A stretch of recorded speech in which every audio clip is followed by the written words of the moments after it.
CTV News at 5 with Hudson Mack.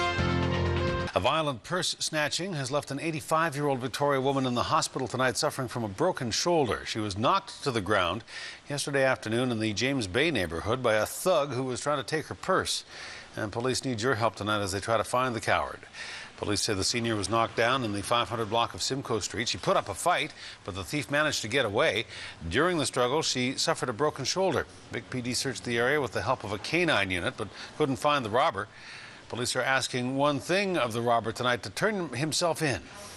I would just encourage this man to come see us first. We're going to have lots of officers working on this, and we're going to be after and seeing what we can find out. So come see us first. Police are looking for a 40 to 50-year-old man who was wearing a dark ball cap, dark pants and a dark jacket. He was last seen riding on a bicycle southbound on Clarence Street. If you saw the attack or know who did it, you're asked to contact Victoria Police. Well, mark it down on your calendar. Today's the day that the Johnson Street Bridge deconstruction finally begins. The City of Victoria is ramping up to remove the long-standing bridge to make way for a new Big Blue.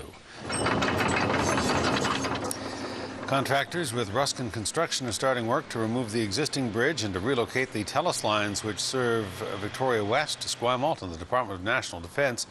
The project will happen over the next 4 months to be complete by the end of March. Construction crews say they've already got phase 1 underway. Workers are beginning to lay down the marine conduit work. It consists of about 36 separate conduits that are put together in a bank, and they're going to be floated across the channel, and there's going to be an excavation of a bed and placed with some gravel, and the conduits are going to be placed at the bottom of the channel and then appropriately covered. And following that, we're going to disassemble the primary structure of the train of the bascule span, and that's going to be a fully engineered process. The crews plan to remove the rail portion of the bridge by using a 500-ton counterweight crane. So far, there are no immediate traffic delays expected as the work gets underway. Well, the Truth and Reconciliation Commission of Canada, which is looking to heal the wounds caused by the residential schools, is on Vancouver Island making plans to host its first regional event. The Commission, along with First Nations leaders and the Mayor, gathered in Victoria today to announce that the city will host the regional event in April.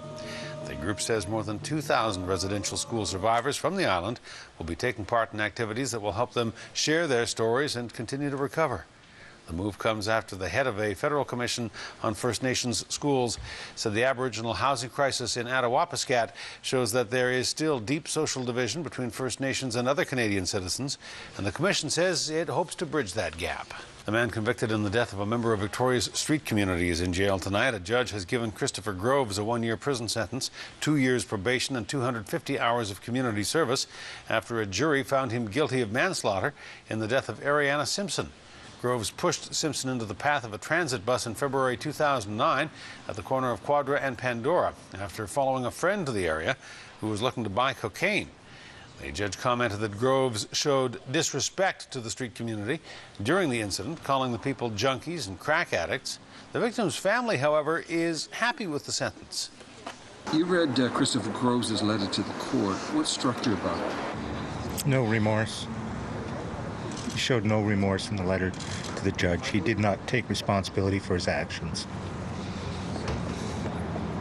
It actually really hurt when he had the opportunity in the courtroom to say some words. It really hurt that he didn't express any remorse.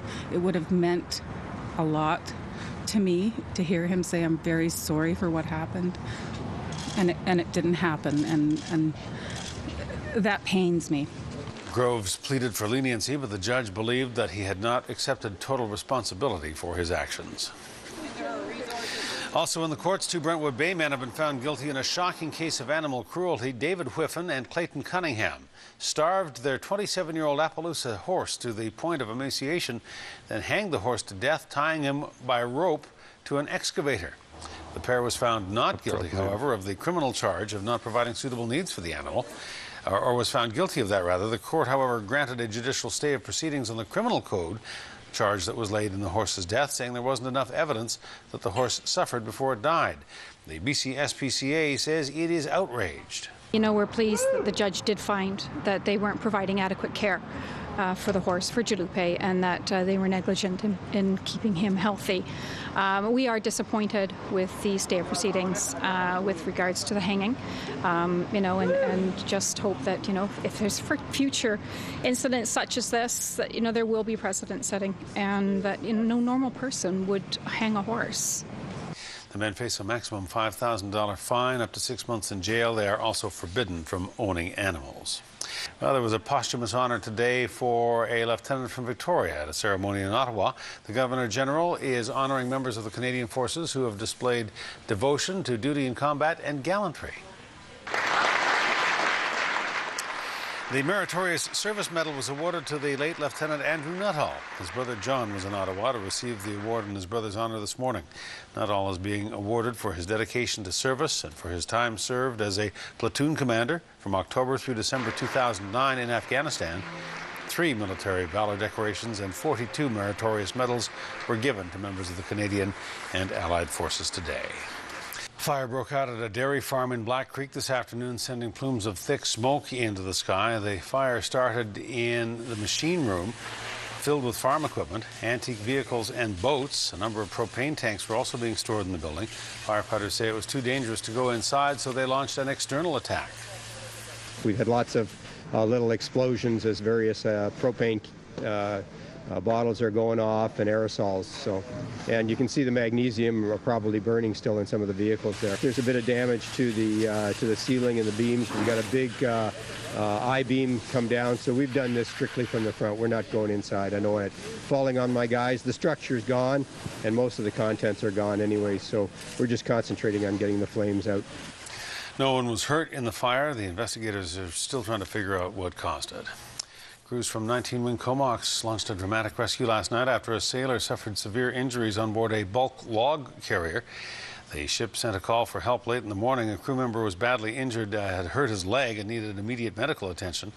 The ship was in choppy seas, making the rescue difficult.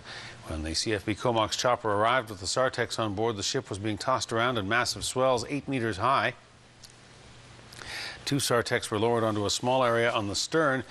One of the few spots safe enough to touch down. They were able to lift the injured man to safety, took him to Sandspit, where he was taken to hospital by ambulance. He has since been transferred to Comox in stable condition. Well, the Nanaimo Community Hospice Society is helping Mid-Islanders remember their loved ones this Christmas with its Celebrate a Life tree. The tree is set up at the Woodgrove Centre. Hospice staff and volunteers are on hand to help people write memories and messages honoring their loved ones, and they are accepting donations as well for Nanaimo Hospice. At Christmas, it is often a time when loss is very poignant and it can bring sadness. And it is a time when people want to celebrate and be with family. And if there has been a loss in the family, it can make it difficult. And so by doing a ritual, it gives people an opportunity to say, this happened, it's important to me, and I need to remember. There's a small tree also set up at Woodgrove where people can remember their pets. At the end of the day Sunday, the trees will be taken to the Port Place Theatre to be displayed through the Canadian Country Christmas Concert, which is being held on Monday night.